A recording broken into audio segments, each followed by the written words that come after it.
of Guild Master Ryu Jiguang. You can rest a little on a night like this, Selyong said. It's okay to take a break. Sealho gestured toward the old monk seated near their grandmother. Who's that sitting with her? Oh, Selyong replied. That's Monk Hyun Guang. Father told me about him. He used to be called the greatest talent in the world, the Shaolin Divine Monk. In the past? Sealho asked. Not anymore? Selyong nodded solemnly. He lost all his martial arts while defending the Shaolin Temple from the demonic cultists. Became crippled after that. Now, he's just a kind old man. Fate brought him and grandmother together. We owe him a lot, even if he's no longer the man he once was. Anyway, I'll go greet the other guests now. And Sealho, don't smoke too much tobacco. As Selyong walked away, he frowned slightly. I've never smelled tobacco like that before. Is it a new blend? It's oddly unpleasant. Once Selyong was gone, a figure stepped out from the shadows and approached Sealho. There are no issues with our plan, next Merchant Guild leader, the man whispered. Also, that tobacco you're smoking, it's a special product. Please refrain from using it when others are around. It was none other than Inner Administrator GM Pyoga. Sealho narrowed his eyes. Why are you speaking so cryptically all of a sudden? But halfway through the sentence he paused. His lips curled into a sinister grin. I see. So you're connected to that place too. To think you've served here for 40 years, and all along you were a spy. If Father ever found out, he'd cry tears of blood.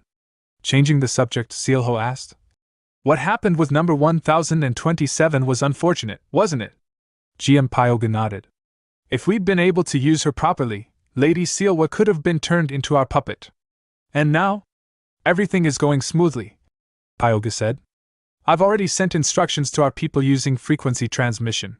When I fake a cough and hit the table 4 times, it will begin. Sealho gave a curt nod.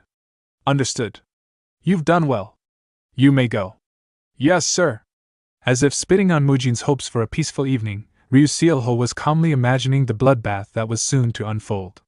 This will be the last banquet, he thought. So enjoy it while you can.